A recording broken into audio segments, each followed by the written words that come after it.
ऋण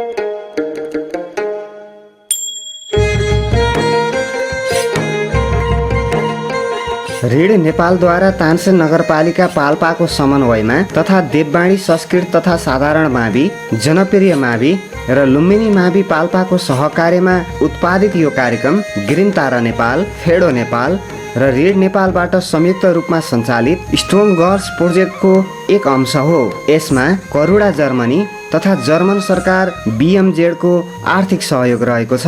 कोभिड-19 को कारणबाट घरमै रहेका बालबालिकाहरूको पठन पाठनमा सहजता ल्याउने उद्देश्यले यो हेर्दै सिक्दै कार्यक्रम तयार गरिएको हो।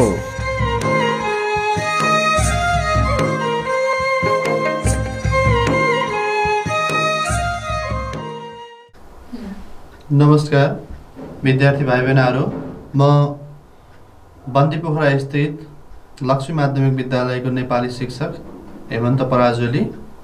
विद्यार्थी भाइ बहिनीहरू, हामी आजको कक्षा सुरु गर्न गइरहेका छौँ। सम्पूर्ण विद्यार्थी भाइ बहिनीहरूलाई यो चित्रमा देखाए जस्तै गरी मिची मिची हात धोएर कक्षामा सहभागी हुनको लागि म अनुरोध गर्दछु। साबुन पानीले हात धौँ र कोरोना भगाउँ। विद्यार्थी भाइ बहिनीहरू, यहाँहरूले हात धोएर आजको कक्षामा उपस्थित भइसक्यो। विद्यार्थी भाइ बहिनीहरू, हामीले यहाँभन्दा अगाडिका कक्षाहरूमा नाम, सर्वनाम, विशेषण, क्रियापद र अव्ययको विषयमा सामान्य जानकारी प्राप्त गर्यौं र आजको कक्षामा हामीले वर्णविन्यास सम्बन्धी विषयमा कुरा गर्न गइरहेका छौं। विद्यार्थी भाइ बहिनीहरू, आज हामीले ह्रस्व दीर्घ, ह्रस्व ई, ह्रस्व उ, दीर्घ ई र दीर्घ उ को प्रयोग सम्बन्धमा छलफल गर्न गइरहेका छौं। विद्यार्थी भाइ बहिनीहरू, कापी कलम लिएर आफ्नो टेलिभिजन सेट अथवा मोबाइल सेटको अगाडि बस्नको लागि म तिमीहरूलाई अनुरोध गर्दछु। विद्यार्थी भाइ बहिनीहरू, हामीले आज सामान्यतया कस्ता कस्ता अवस्थामा ह्रस्व लेखिन्छ र कस्तो अवस्थामा दीर्घ लेखिन्छ भन्ने केही कुराहरू गर्छौं। त्योभन्दा अगाडि हामीले उदाहरणहरू हेर्छौं र तिनै उदाहरणको आधारमा हामीले तय गर्न सकिने केही नियमहरू पनि बनाउँछौं। विद्यार्थी भाइ बहिनीहरू, अब यहाँ हेर त, यो चित्रमा के देख्न सक्छौ? तिमीहरू भन्न सक्छौ? पक्कै पनि तिमीहरूलाई थाहा छ, यो चित्रमा दुईवटा कुरा देखाइएको छ। यो पहिलो चित्रमा ह्रस्व इकार देखाइएको छ भने दोस्रो चित्र चाहिँ ह्रस्व ई हो, अथवा हामीले ह्रस्व ई र ह्रस्व इकारको कुरा चाहिँ अब हामीले यहाँ गर्न गइरहेका छौँ। विद्यार्थी भाइ बहिनीहरू, हामीले यो ह्रस्व ई र ह्रस्व इकारको प्रयोग भएका केही नमुना शब्दहरू यहाँ हेर्न गइरहेका छौँ। विद्यार्थी भाइ बहिनीहरू, एकपटक यहाँ हेर त, हामीले यो स्लाइडमा ह्रस्व ई र ह्रस्व इकार लागेका केही शब्दहरूको बारेमा कुरा गर्नेछौँ। यहाँ हेर, तिमीहरूले यहाँ पढ त के लेखिएको छ? तिमीहरूले भन्न सक्छौ? ह्रस्व ई र ह्रस्व इकारको प्रयोग गरिएका शब्दहरू एकपटक हेर है त। यहाँ हेर, पहिलो शब्द इनार, इन्द्र, इतिहास, भाइ, बिरामी, किसान, कवि, जाति, नाति, फेरि, पति, अनि, अतिथि, दियो। यहाँ भएका शब्दहरूमा अहिले भर्खरै हामीले पढेका शब्दहरूमा हेर इनार, इन्द्र, इतिहास र भाइ शब्दमा रस्व ई को प्रयोग गरिएको छ भने बिरामी, किसान, कवि, जाति, नाति अनि फेरि, पति, अतिथि, दियो जस्ता शब्दहरूमा रस्व इकारको प्रयोग गरिएको छ। विद्यार्थी भाइ बहिनीहरू, तिमीहरूले फेरि एकपटक यहाँ देखाइएका यो स्लाइडमा देखाइएका यी शब्दहरूको राम्रोसँग ध्यान दिएर पढ त। यहाँ हेर्न सक्छौ पहिले केही शब्दहरू रस्व ई प्रयोग गरिएका शब्दहरू छन्, त्यस पछाडि रस्व इकार प्रयोग गरिएका शब्दहरू छन्। विद्यार्थी भाइ बहिनीहरूले अघि चाहिँ थाहा पाइसकेका छौ के हो त रस्व ई। मैले अघि देखाइसकेको छु, यो रस्व ई हो अनि यो चाहिँ रस्व इकार हो। विद्यार्थी भाइ बहिनीहरूले यो कुरा थाहा पाउनुपर्ने छ। र यस पछाडि हामीले यी रस्व ई र रस्व इकार प्रयोग गरिएका शब्द पछाडि हामीले फेरि रस्व उ र रस्व उकारको प्रयोग गरिएका शब्दहरूको बारेमा जानकारी प्राप्त गर्न गइरहेका छौँ। विद्यार्थी भाइ बहिनीहरू, यहाँ तिमीहरूले हेर्न सक्छौ यो स्लाइडमा यहाँ रस्व उकार देखाइएको छ र रस्व उ। अब हामीले थाहा पाउनुपर्ने कुरा के छ भने हामीले लेख्दै गर्दाखेरि उ भनेर भन्दै गर्दाखेरि हामीले सामान्यतया ख्याल नगरिकन लेख्ने गर्छौँ। यो उकारलाई रस्व उकार भनिन्छ र यो उलाई रस्व उ भनिन्छ। विद्यार्थी भाइ बहिनीहरू, यसको प्रयोगले कहिलेकाहीँ शब्दको अर्थमा फरकपन ल्याउन सक्छ। हामीले जुन अर्थ दिने गरी भन्न खोजेका हौँ, लेख्दाखेरि हामीले गलत लेख्यौँ भने त्यसको अर्थ फरक लाग्न पनि सक्छ। त्यसको नमुना हामीले अहिले केही समयपछि बोर्डमा हेर्ने पनि छौँ। विद्यार्थी भाइ बहिनीहरू, शुद्ध लेख्नको लागि रस्व उ र रस्व उकार प्रयोग गरिएका केही नमुना शब्दहरू छन्। यहाँ हेर्न सक्छौँ हामीले विद्यार्थी भाइ बहिनीहरू, रस्व उ र रस्व उकारका प्रयोग गरिएका केही नमुना छन्। एकपटक हेर त। यहाँ हेर्न सक्छौ विद्यार्थी भाइ बहिनीहरू, यो चित्रमा हेर त। यहाँ यो पढ त तिमीहरूले। एकपटक म पनि पढ्छु र म सँगसँगै विद्यार्थी भाइ बहिनीहरूले पनि पढ है त।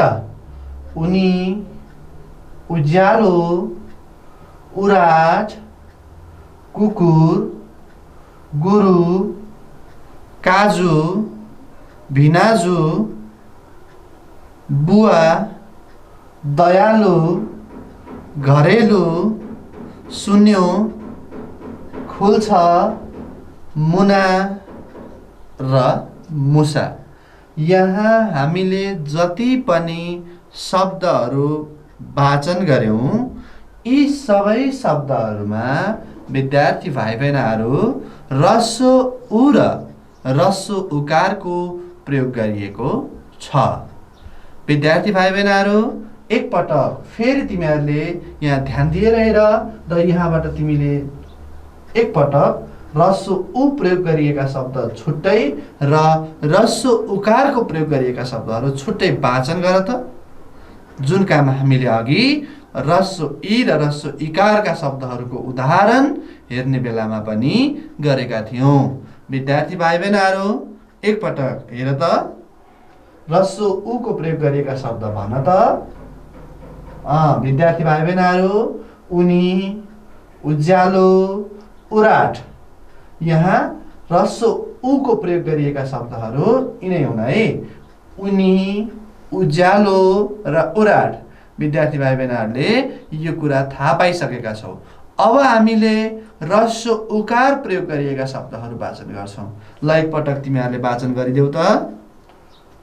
कुकुर, गुरु, काजु, भिनाजु, बुवा, दयालु अनि घरेलु, सुन्यो, खुल्छ, मुना र मुसा। विद्यार्थी भाइ बहिनीहरू, यहाँ तिमीहरूले के देख्यौ त भन्दा ह्रस्व उ र उकारको प्रयोग गरिएका शब्दहरू देख्यौ।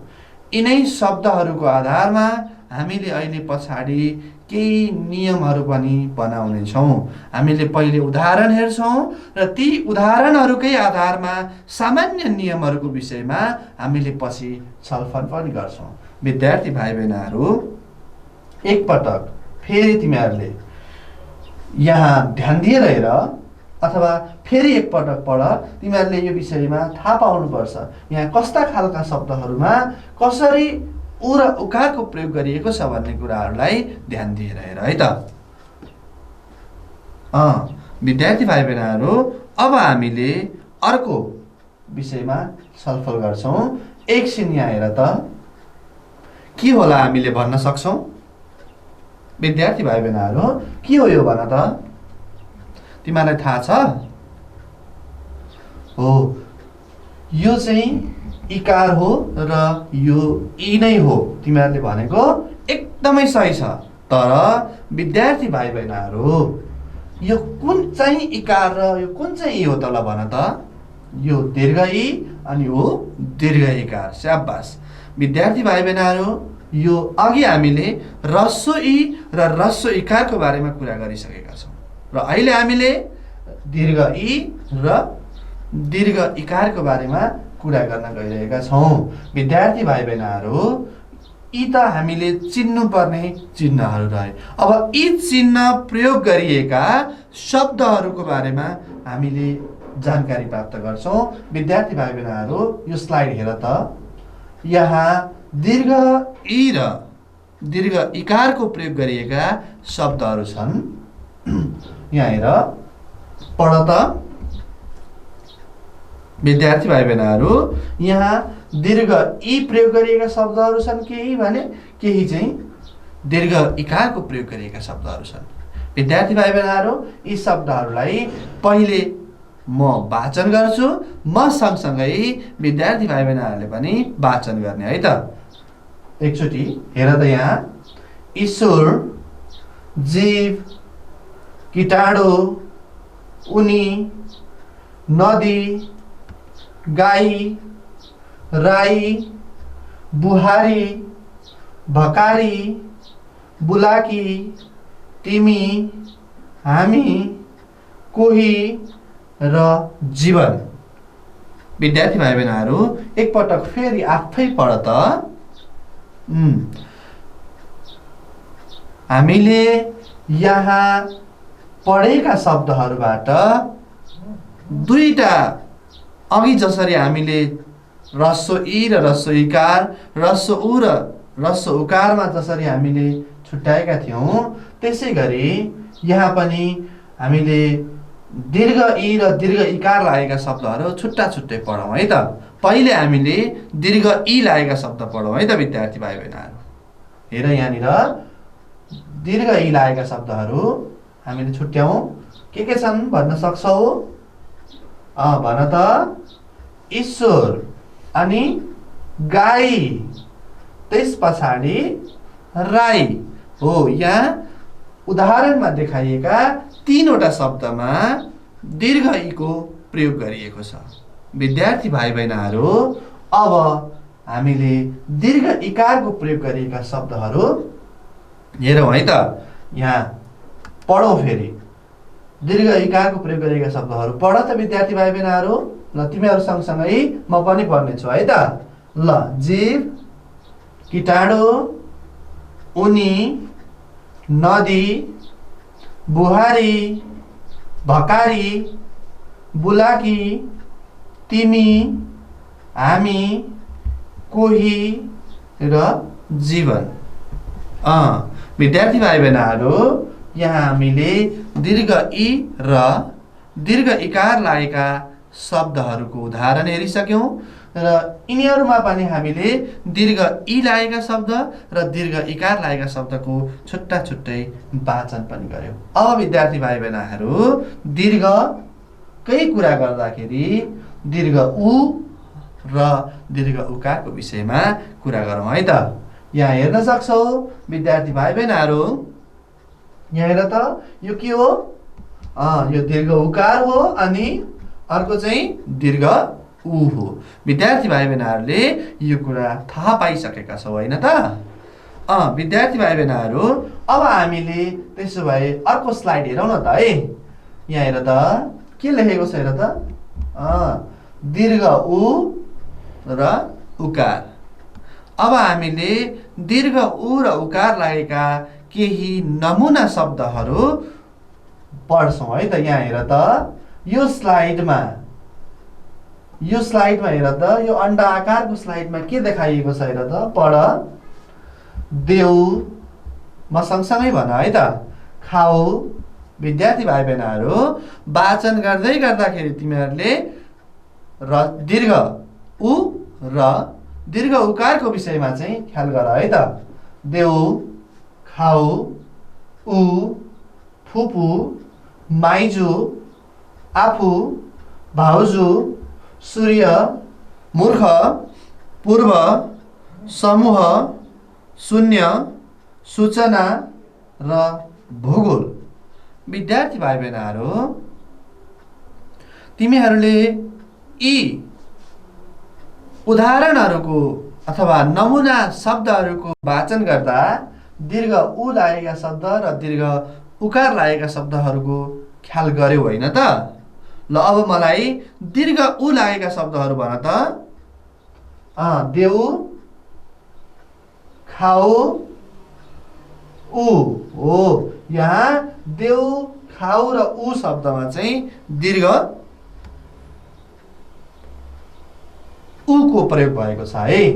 अब त्यसै गरी दीर्घ उकारको प्रयोग भएका शब्दहरू भन त।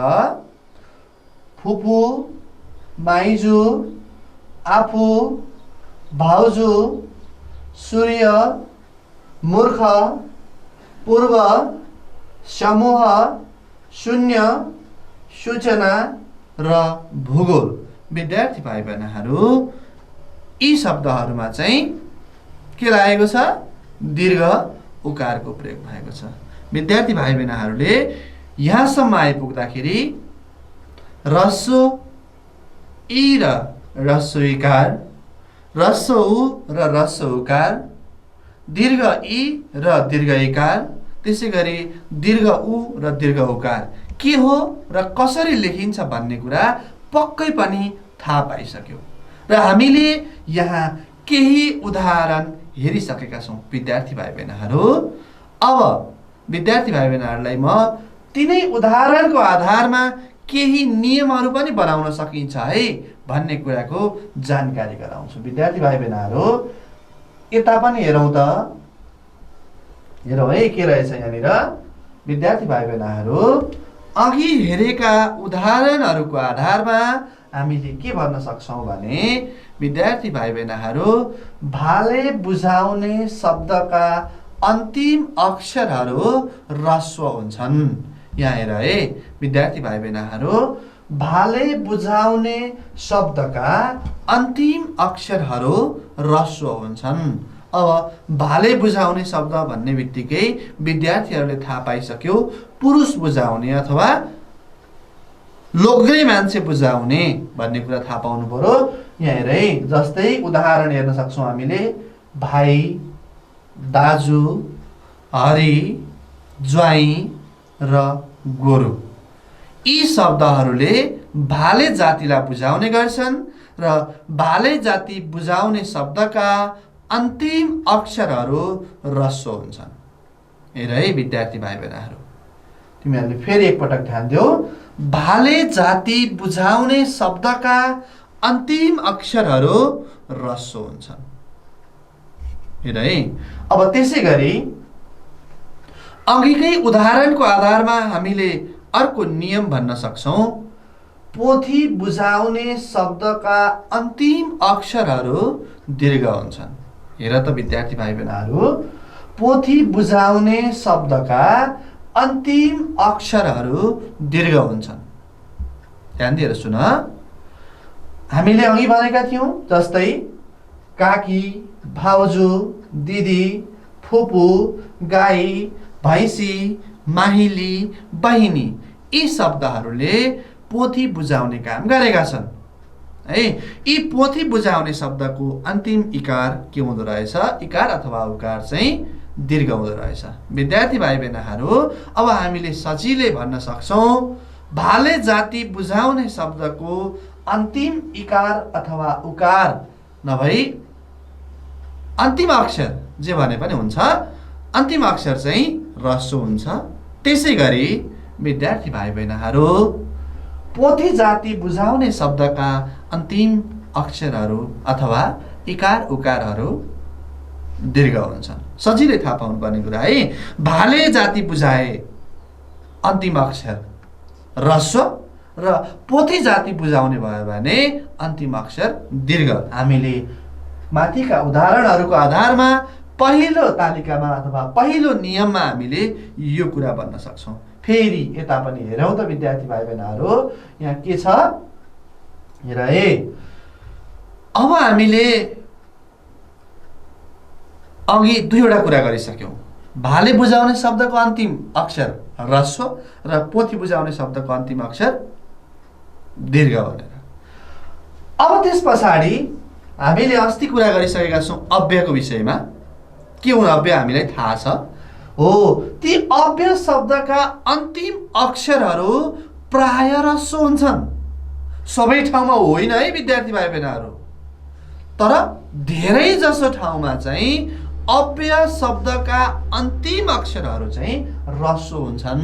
यहाँ हेर विद्यार्थी भाइ बहिनीहरू, जस्तै माथि, मुनि, भोलि, पर्सि, अगाडि, पछाडि, बरु, अनि यी सबै शब्दहरू अव्यय शब्द हुन् र यी शब्दको अन्तिम अक्षरहरू सबै ह्रस्व छन्। त्यसैले विद्यार्थी भाइ बहिनीहरूले के कुरालाई ख्याल गर्नु पर्यो भने अव्यय शब्दको अन्तिम अक्षर प्राय ह्रस्व हुन्छ है। सबै ठाउँमा होइन नि, कहीँ कहीँ नहुन पनि सक्छ, तर धेरै जसो ठाउँमा चाहिँ ह्रस्व नै हुन्छ है विद्यार्थी भाइ बहिनीहरू। त्यसै गरी अब हामीले माथि दिएकै उदाहरणको आधारमा फेरि अर्को एउटा सामान्य नियम भन्न सक्छौँ। सर्वनाम र विशेषण शब्दका अन्त्यमा दीर्घ हुन्छ। यहाँ हेर्न सक्छौँ है विद्यार्थी भाइ बहिनीहरू, सर्वनाम र विशेषण शब्दका अन्तिममा दीर्घ हुन सक्छ। जस्तै यहाँ हेर, तिमी, हामी, ऊ, उनी, धनी, रोगी, त्यागी, विरोधी, यी शब्दहरूमा अन्तिम अक्षर दीर्घ लेखिएको छ, किनकि यी सबै शब्दहरू सर्वनाम र विशेषण हुन्। अब हामीले यो स्लाइड हेरेपछि के भन्न सक्छौँ भने विद्यार्थी भाइ बहिनीहरू ध्यान दिएर सुन है त। यो स्लाइड हेरिसकेपछि हामीले भन्न सक्छौँ अव्यय शब्दको अन्तिम अक्षर प्राय ह्रस्व हुन्छ। विद्यार्थी भाइ बहिनीहरू फेरि सुन एकपटक, अव्यय शब्दको अन्तिम अक्षर प्राय ह्रस्व हुन्छ। त्यसै गरी सर्वनाम र विशेषण शब्दको अन्तिम अक्षर भने दीर्घ हुन्छ। हामीले यो स्लाइडका आधारमा भन्न सक्छौँ अव्ययको अन्तिम अक्षर प्राय ह्रस्व हुन्छ, सर्वनाम र विशेषणको अन्तिम अक्षर प्राय दीर्घ हुन्छ भनेर हामीले भन्न सक्छौँ। विद्यार्थी भाइ बहिनीहरू फेरि हामीले थप यता पनि हेर्न सक्छौँ। यहाँ हेर त के लेखिएको छ हेर है। धातु र क्रियापद शब्दका सुरु र बीचमा आउने ई र उ ह्रस्व हुन्छन्। हेर है, फेरि ध्यान दिएर सुन। धातु र क्रियापद शब्दका, सुन है, धातु र क्रियापद शब्दका सुरुमा र बीचमा आउने शब्दहरू, बीचमा आउने ई र उ है धातु र क्रियापदका सुरु र बीचमा आउने इ र उ चाहिँ ह्रस्व हुन्छन्। हेर है विद्यार्थी भाइ बहिनीहरू, तिमीले थाहा पायो नि यो कुरा। यहाँ सुन, धातु र क्रियापद शब्दका सुरु र बीचमा आउने इ र उ ह्रस्व हुन्छन्। जस्तै उठ, कुट, दी, भनिन्छ, सुनियो, पढौला, यी शब्दमा हामीले हेर्न सक्छौं धातु र क्रियापदको सुरुमा आउने उ र बीचमा आउने यी सबै के छन् त भन्दाखेरि ह्रस्व छन् है। विद्यार्थी भाइ बहिनीहरू, यहाँ हामीले फेरि अर्को कुरा भन्न सक्छौं, पेशा, जाति र थर बुझाउने शब्दका अक्षरहरू दीर्घ हुन्छन्। यहाँ ध्यान दिएर सुन है, पेशा, जाति र थर बुझाउने शब्दका अन्तिम अक्षरहरू दीर्घ हुन्छन्। जस्तै नोकरी, व्यापारी, कामी, क्षेत्री, रेग्मी, अधिकारी, सिकर्मी र सुवेदी।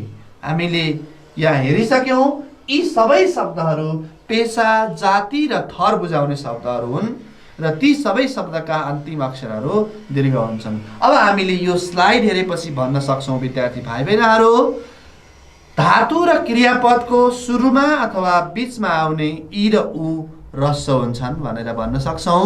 त्यसैगरी पेशा, जाति र थर बुझाउने अन्तिमका अक्षरहरू दीर्घ हुन्छन् भनेर पनि भन्न सक्छौं।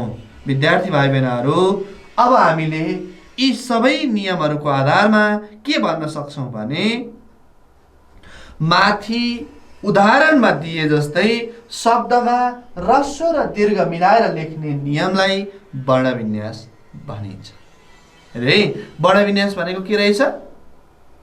हो, ह्रस्व र दीर्घ मिलाएर लेख्ने नियम हो है। हामीले उदाहरणको आधारमा फेरि केही नियमहरू बनाएका थियौं। हामीले 6 वटा जस्तो नियम बनाएका थियौं। ती नियमहरू म एकपटक सर र दोहोर्याउँछु है त विद्यार्थी भाइ बहिनीहरू, ध्यान दिएर सुन, ध्यान दिएर सुन है त। हामीले पहिले भनेका थियौं भाले जाति बुझाउने शब्दको अन्तिम अक्षर ह्रस्व हुन्छ भनेका थियौं।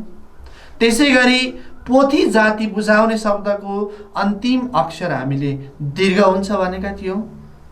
त्यसैगरी अव्यय शब्दको अन्तिम अक्षर प्राय ह्रस्व हुन्छ भनेका थियौं। त्यसैगरी सर्वनाम र विशेषण बुझाउने शब्दको अन्तिम अक्षर हामीले दीर्घ हुन्छ भनेका थियौं।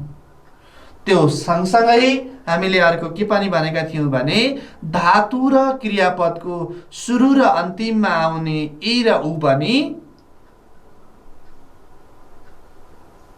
ह्रस्व हुन्छ भनेका थियौं विद्यार्थी भाइ बहिनीहरू। त्यसैगरी पेशा, जाति र थर बुझाउने शब्दको अन्तिम इकार उकार पनि ह्रस्व हुन्छ भन्ने गरेका थियौं। यी सबै कुरालाई हेर्दाखेरि हामीले भन्न सक्छौं सामान्यतया सर्वनाम, विशेषण, पेशा, जात, थर यी शब्दका अन्तिम इकार उकार दीर्घ हुन्छन्, दीर्घ लेख्ने गर भनेर हामीले भन्न सक्छौं। विद्यार्थी भाइ बहिनीहरू, हामीले युट्युबमा हेर्न सक्छौं विभिन्न ह्रस्व दीर्घ सम्बन्धी गीतहरू छन्, विभिन्न नियमहरू समेटेर बनाइएका भिडियोहरू छन्। विद्यार्थी भाइ बहिनीहरूले युट्युबमा गएर ह्रस्व दीर्घ सम्बन्धी गीत अथवा नियमहरू भनेर खोज्यो भने पनि विभिन्न गीत र भिडियोहरू भेटिन्छन् विद्यार्थी भाइ बहिनीहरू। हामीले यहाँसम्म आइपुग्दा के कुरा थाहा पाइसक्यौं भने विद्यार्थी भाइ बहिनीहरू, ह्रस्व र दीर्घ मिलाएर लेख्ने नियमलाई वर्णविन्यास भनिने रहेछ र यहाँसम्म पढेका हामीले यी सबै नियम र उदाहरणको आधारमा हामीले एउटा अभ्यास गर्छौं है त विद्यार्थी भाइ बहिनीहरू। यहाँ हेर त, तलको अनुच्छेद पढ अनि फरक रङका शब्दमा ध्यान देऊ भनेको छ। हेर है, अब अनुच्छेद पढौ है त। यहाँ फरक रङले लेखिएका शब्दहरू छन्। हेर त है, फरक रङले लेखिएका शब्दहरूले के कुरालाई बोध गराउन खोजेका छन् यो कुरा चाहिँ तिमीले थाहा पाउनुपर्छ है। यो पढिसकेपछि फेरि हामीले अर्को अभ्यास पनि गर्छौं। यस पछाडि हामीले लेख्ने अभ्यास छ हामीलाई। त्यसैले विद्यार्थी भाइ बहिनीहरू यो पढ्दा ध्यान दिने र आफूसँग कापी कलम लिएर तयारी अवस्थामा बस्ने है त। यहाँ हेर विद्यार्थी भाइ बहिनीहरू, म यो तलको अनुच्छेद पढ्छु है त। इन्द्रले इनारको पानीमा सानी नानीलाई नुहाइदियो। हेर है, यहाँ फरक रङले विभिन्न इकार उकार र ह्रस्व दीर्घ प्रयोग भएका अक्षरलाई चिनाउन खोजिएको छ। हेर है, त्यसै गरी चिसोले बिरामी भएकी सानी उनी लुगा ओढेर धुनी बालेको आगोनिर बसी। हेर है, चिसोले इनारको पानीले नुहाइदिइसकेपछि उसलाई जाडो भयो, त्यसैले उनीको लुगा ओढेर ऊ आगोनिर बसी। दयालु बाबु र मायालु दाजुले, ध्यान दिएर सुन है, दयालु बाबु र मायालु दाजुले उनको हेरचाह गरे। बुवाले भाइलाई तिमी दुध लिन जाऊ र सूर्य नतात्दै बुढो ज्यापुको पसलबाट दुध ल्याऊ भनी अराउनु भयो। भाइ आफ्ना साथी रवि र कवि लिएर कुकुरलाई जिस्क्याउँदै ठुलो पसलतिर गयो। यहाँ फरक रङले केही शब्दहरू लेखिएका छन्। फरक रङले लेखिएका शब्दमा हामीले रसोई, रसोईकार, दीर्घ उ, दीर्घ उकार अनि दीर्घ इ, दीर्घ इकारको प्रयोग गरिएका शब्दहरूलाई छुट्टा छुट्टै छुट्याएर हामीले तालिका बनाउन सक्छौँ। विद्यार्थी भाइ बहिनीहरू, अब हामीले यहाँ अर्को अभ्यास पनि दिएको छ। यो अभ्यासमा चाहिँ फरक रङ छैनन्। यहाँ चाहिँ तलको अनुच्छेद पढी के अरे ह्रस्व र दीर्घ इकारको प्रयोग गरिएका शब्दहरूलाई चाहिँ तिमीहरूले यसरी तालिका बनाएर छुट्याउन सक्छौ। विद्यार्थी भाइ बहिनीहरू, ह्रस्व इ र इकार लागेका शब्दलाई छुट्टै समूहमा लेख्न सक्छौ। अनि त्यस पछाडि गएर मैले यहाँ तिमीहरूलाई अलिकति लेखेर पनि देखाउँछु है त। यहाँ ह्रस्व इ दुईवटा लेख्छु मैले, ह्रस्व इ र ह्रस्व इकार लागेका। ह्रस्व इ लागेको पहिले लेखौँ हेरौँ हामीले। ह्रस्व इ लागेको चाहिँ हामीले यहाँ हेर्न सक्छौँ भाइ र इलाम छ भने, ह्रस्व इकार लागेको मुनि र परिवार शब्दहरू छन्। यहाँ हामीले लेख्न पनि सक्छौँ है विद्यार्थी भाइ बहिनीहरू। यहाँ अघि मैले भनेको थिएँ, यहाँ हेर, यसमा हामीले लेख्न सक्छौँ विद्यार्थी भाइ बहिनीहरू। यहाँ भाइ भनेर लेख्न सक्छौँ हामीले। अनि त्यस पछाडि यहाँ इलाम लेख्न सक्छौँ हामीले। त्यसै गरी अब हामीले यहाँनिर मुनि लेख्न सक्छौँ विद्यार्थी भाइ बहिनीहरू। त्यसै गरी अब हामीले यहाँ अर्को लेख्न सक्छौँ, मैले अघि भनेको थिएँ के थियो अरे, परिवार है, परिवार शब्द। यी शब्द हेर त यहाँ हामीले के लेख्छौँ, सबै ह्रस्व इ र ह्रस्व इकार लागेका शब्दहरू हुन् है विद्यार्थी भाइ बहिनीहरू। यहाँ धेरै शब्दहरू छन्, हामीले दुईवटा मात्रै, जस्तै मैले एउटा उदाहरण लेखिदिएँ। विद्यार्थी भाइ बहिनीहरूले यो अनुच्छेद पढेर, यहाँ हेर है, यो अनुच्छेद पढेर, जस्तै म एकचोटि पढेर सुनाउँछु। हेर, मेरो भाइ इलामको छाया मुनि मायालु परिवारमा बस्छ। दिदी बहिनीसँग खेली फुपूसँग जिस्किएर ऊ खुब रमाइलो गर्छ। बुहारीहरू उसलाई झिलिमिली लुगा र झालीमाली गाई देखाउँछन्। हेरे, झिलिमिली लुगा र झालीमाली गाई देखाउँछन्। अरूलाई उसलाई बुद्धु, सिल्ली र मूर्ख ठान्दैनन्। भाउजू रोगी भएकीले घरमै गाई र भैँसी हेरी बस्नुहुन्छ। घरमा कुकुर र सुँगुर पनि छन्। यिनीहरूको आधारमा हामीले यस्तो खालको एउटा तालिका बनाएर अथवा यस्तो खालका समूहहरू निर्माण गरेर हामीले लेख्न सक्छौँ। विद्यार्थी भाइ बहिनीहरू, मैले एउटा सानो उदाहरण लेखिदिएको छु। यो उदाहरणलाई आधार मानेर अघिको अनुच्छेदमा आधारित रहेर अथवा आफ्नो वरिपरि रहेका विभिन्न वस्तुहरू अथवा विभिन्न कुराहरू खोजेर यो समूहमा मिल्ने शब्दहरू हामीले भर्न सक्छौँ। विद्यार्थी भाइ बहिनीहरू, आजको कक्षाबाट हामीले ह्रस्व र दीर्घको प्रयोग सम्बन्धी केही जानकारीहरू प्राप्त गर्यौँ। विद्यार्थी भाइ बहिनीहरू, भोलिको कक्षामा हामीले चन्द्रबिन्दु र शिरबिन्दुको प्रयोग कसरी गर्ने र उदाहरणहरू के हुन् र नियम के हो भन्ने विषयमा छलफल गरिने हुँदा विद्यार्थी भाइ बहिनीहरूलाई अनिवार्य सहभागिताको लागि अनुरोध गर्दै आजको कक्षा यही समापन गर्छु। धन्यवाद।